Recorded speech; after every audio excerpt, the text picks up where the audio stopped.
बिस्मिल्लाहिर्रहमानिर्रहीम। अस्सलाम वालेकुम। मैं हूं फ़हीम अख्तर, एक नए व्लॉग के साथ हाज़िर खिदमत हूं। नाज़रीन, सुप्रीम कोर्ट ऑफ पाकिस्तान के जो 5 रुकनी बेंच है, जिसकी सरबराही चीफ जस्टिस पाकिस्तान जस्टिस काजी फ़ायज़ ईसा ने की, उसने फ्लोर क्रॉसिंग को अलाउ कर दिया है और आइन के आर्टिकल 63A की जो तशरीह से मुतालिक नज़रसानी अपील थी या जो दरख्वास्त थी, उसे मंजूर कर लिया है और जो मुनर्रिफ अराकीन हैं उनके वोट को काउंट करने का जो है वो अलाउ कर दिया है।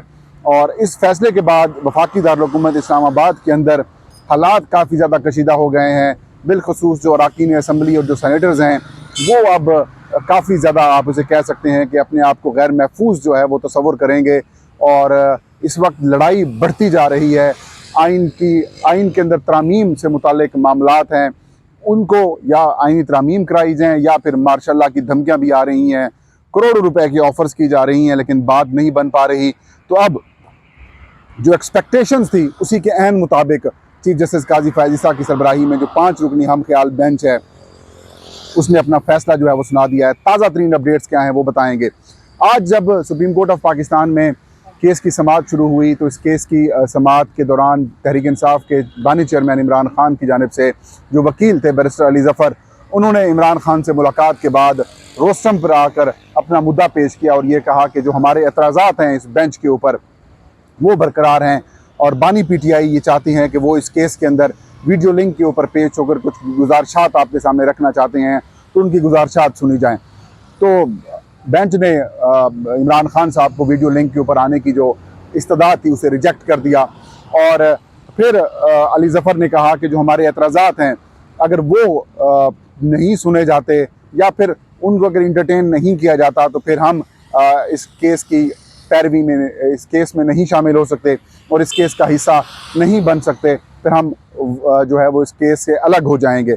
और एतराज़ात क्या थे? पहला एतराज़ तो ये था कि जो पिटीशन दायर की गई है नज़रसानी की, ये टाइम बॉट है, ये टाइम के बाद दायर की गई है, लिहाजा इसको ये इंटरटेनेबल भी नहीं है, इसको सुना ही नहीं जा सकता, ये नाकाबिले समाअत है।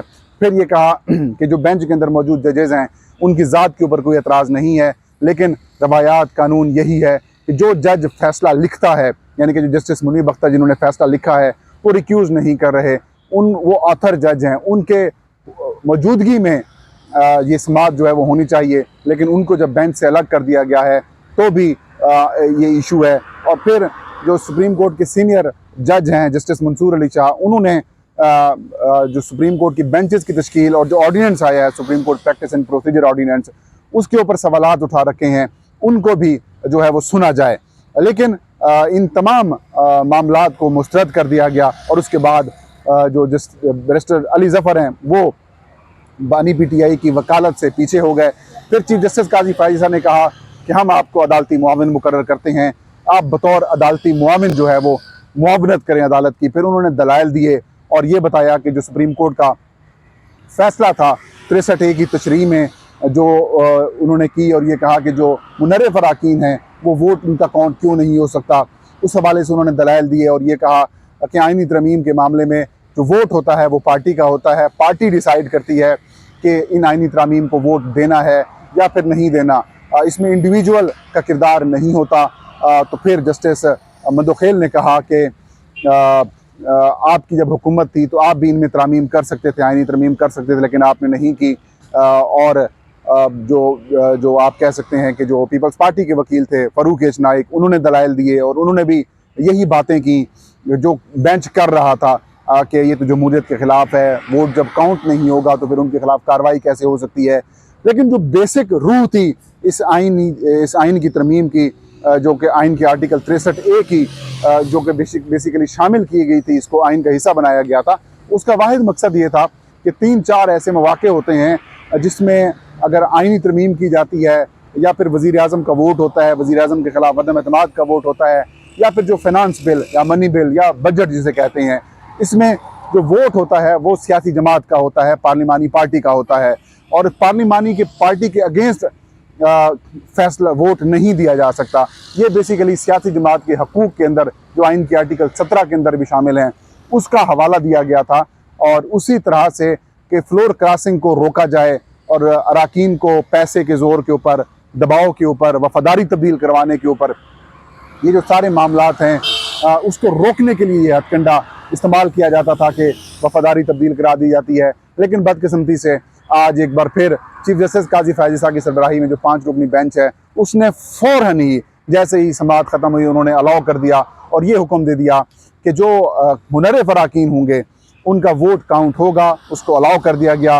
और अब पाकिस्तान की सियासी तारीख में, पाकिस्तान की पार्लिमानी मामलात में अब ये फ़ैसला जो है अब ये इन फील्ड रहेगा, क्योंकि सबसे बड़ी रुकावट इस वक्त जो आईनी तरमीम के रास्ते में थी वो यही आइन के आर्टिकल 63A की थी। और हम पहले दिन से ही ये कह रहे थे कि सुप्रीम कोर्ट में जो प्रैक्टिस एंड प्रोसीजर कानून लाया गया था या ऑर्डिनेंस लाया गया है वो लाया ही सिर्फ इस वजह से गया है कि तहरीक इंसाफ के अराकीन को किस तरीके से हमने तोड़ना है और उनका वोट हमने अलाउ कराना है। क्योंकि सुप्रीम कोर्ट की जो पंजाब वाले केस के अंदर एक ऑर्डर मौजूद है उसके अंदर ये बात लिखी गई है ऑर्डर के अंदर कि उनका वोट जो मुनर्रिफ अराकीन होंगे उनका वोट काउंट नहीं किया जाएगा और वो डिसीट भी कर दिए जाएंगे। तो आज वो रास्ता भी काजी फैज़ ईसा साहब ने और उनके जो बाकी जजेज़ हैं, कुलीग जजेज़, उन्होंने हमवार कर दिया है। अब वफाकी हुकूमत, उनके एजेंसीज, पुलिस या फिर जो दीगर कानून नाफिज करने वाले इदारे हैं वो अब एक्टिव हो जाएंगे और इस सारे मामलात को वो आगे लेके चलेंगे।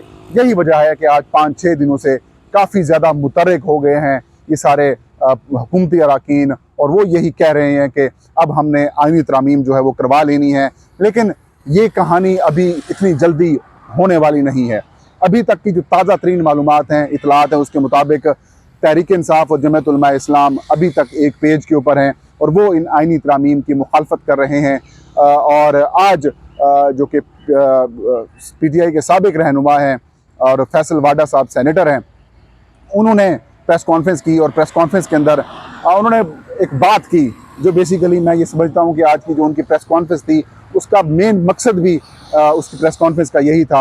उन्होंने ये बात की कि PTI जो है वो रोज़ाना एहतजाज करती है, अली अमीन खान गंडापुर जो हैं वो इस्तेमाल होते हैं, खैबर पख्तूनख्वा से लोग आते हैं और वो चाहते हैं, यानी कि तहरीक इंसाफ ये चाहती है कि लाशें गिराई जाएँ और लाशें गिरा कर वो अपनी सियासत करें। और वो चाहते हैं या फिर ये माहौल पैदा करना चाहते हैं कि तीसरी कुव्वत फ़ायदा उठा ले।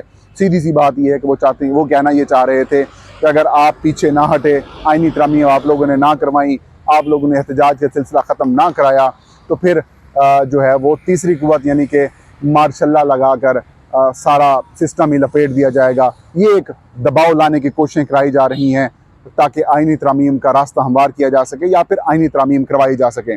लेकिन ताज़ा तरीन अपडेट्स के मुताबिक करोड़ों रुपए की ऑफर्स की जा रही हैं हर रुकन असम्बली को, सेनेटर को, कि 50 करोड़ ले लें, आप प्रोटेक्ट हो जाएंगे, आपको ये मराद मिल जाएंगी, आपके लिए आगे आसानियाँ पैदा कर दी जाएंगी, आप इन आईनी तरामीम को सपोर्ट करें और आप अपनी पार्टी से लाइन जुदा करें, हट जाएं। अब आप को वोट भी काउंट किया जाएगा और आपके खिलाफ ऐसा जितनी बड़ी कार्रवाई भी नहीं होगी, और कार्रवाई अगर हुई भी सही तो पार्लिमानी पार्टी का जो रेफरेंस है वो इलेक्शन कमीशन जाएगा और इलेक्शन कमीशन से भी आपको बचा लिया जाएगा। यानी कि फ्लोर क्रॉसिंग की राह हमवार कराने की कोशिशें जो कि सुप्रीम कोर्ट ने कर दी हैं, अब इसको मज़ीद आगे लेके जाया जा रहा है। लेकिन लोग नहीं मान रहे, MNAs, सेनेटर्स नहीं मान रहे। जमीयत उलमा इस्लाम की तरफ से जो ख़बरें हैं वो ये सामने आ रही हैं कि उनके 2 अराकीन हैं, एक कौमी असम्बली के मेंबर हैं और एक सेनेट के मेंबर हैं।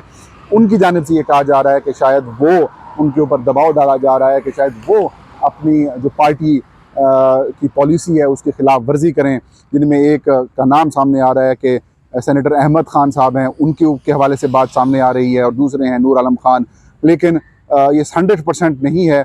हो सकता है कि इन दोनों सेनेटर्स, इन दोनों अराकीन में से पार्टी पॉलिसी की खिलाफ वर्जी ना की जाए, लेकिन दबाव लाया जा रहा है। तहरीक इंसाफ के भी 1-2 अराकीन के हवाले से खदशात ज़ाहिर किए जा रहे हैं कि वो राब्ते में नहीं हैं, लेकिन वो नंबर भी पूरे नहीं हो पा रहे। अभी तक तहरीक इंसाफ के अराकीन असम्बली और जो सेनेटर्स हैं वो इंटैक्ट हैं। कौमी असम्बली में इनको 11 के करीब अराकीन चाहिए और सेनेट में इनको 6 अराकीन की हिमायत चाहिए। मौलाना फजलुर रहमान मुसलसल इनकार कर रहे हैं और उनकी जो 8 शरायत हैं वो अभी तक इन फील्ड हैं। तो ये आइनी तरमीम करके अदलिया की जानिब से सहूलत कारी तो पूरी की पूरी फराम कर दी गई है, लेकिन अभी तक ये मामला डिस्कस होंगे। इस बेंच की तश्कील, आखिर जज का ना होना, टाइम बाट पिटीशन को इंटरटेन करना, फिर जजेस को जिस तरीके से शामिल किया गया, मंसूर अली शाह को कमेटी से ड्रॉप किया गया या अलग हो गए, जस्टिस मुनीब को इस बेंच से अलग किया गया, जस्टिस मुनीब को प्रैक्टिस एंड प्रोसीजर कमेटी से अलग किया गया। तो ये बड़े मामलात हैं अभी आने वाले दिनों के अंदर ये मामला डिस्कस होते रहेंगे। और लेकिन सीधी सी बात यह है कि काजी साहब ने अपनी असाइनमेंट पूरी कर दी है और उन्होंने फ्लोर क्रॉसिंग को अब अलाउ करा दिया है। पाकिस्तान की जमहूरियत के लिए, पाकिस्तान की सियासत के लिए, पाकिस्तान की पार्लिमान के लिए आज के दिन ब्लैक डे के तौर पर मैं ये समझता हूँ कि याद रखा जाएगा। ये था आज के व्लॉग। फ़हीम अख्तर को इजाज़त दीजिए। अल्लाह हाफ़िज़।